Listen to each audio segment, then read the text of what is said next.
Pac-12 Championship, number 11 Utah versus number 4 USC. Okay, so the Trojans are favored by 2.5, and the thing that I'm struck by with USC is that they have a quarterback that is playing at such an elite level right now that it's going to be really tough for Utah to win this game. Remember, Utah already beat USC, but they were at home. It was a very emotional night, and Cam Rising had one of the best games that he's ever played in his career, the quarterback for the Utes.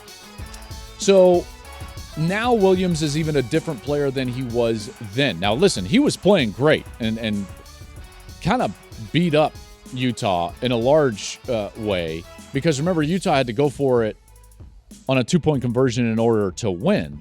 So now Williams, though, he's taken his game to a totally different level. He doesn't turn it over. He is one of the most dangerous pocket passers in college football, and then he becomes even more dangerous when he leaves the pocket. His confidence is at a level where it's almost like he's playing with an arrogance about him that he just is like, I'm going to make the play regardless. Snap the rock and let's go.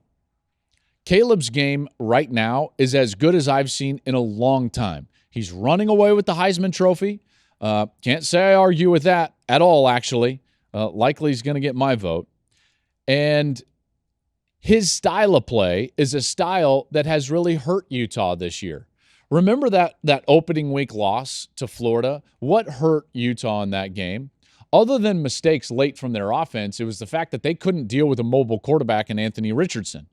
They have struggled with mobile quarterbacks all year long. They struggled with DTR in a loss to UCLA. They struggled with Caleb, obviously. Even though they were able to win that game, they struggled with Caleb. And now they're going to see him again. The difference now with USC is that I think that they're actually a more complete offense than the team that faced Utah earlier in the year because I actually think they're better running the football. Austin Jones has stepped up, and he's replaced Travis Dye in a big way and been able to run the ball very effectively. In fact, in back-to-back games, he's gone for over 120 yards. So that's an element to this team that maybe wasn't great early in the year, but now it's a balanced offense, and you're playing with a quarterback that's playing at a ridiculously high level. USC defensively is not great. We understand that. Their entire game plan is about creating havoc and takeaways, and they've been able to do that. They lead the country, right? Their turnover margin is better than anybody by a substantial margin, and it's actually one of the things that late in the season has crept up for Utah's offense that is not a good omen. In the last 7 games, Utah has turned the ball over 11 times.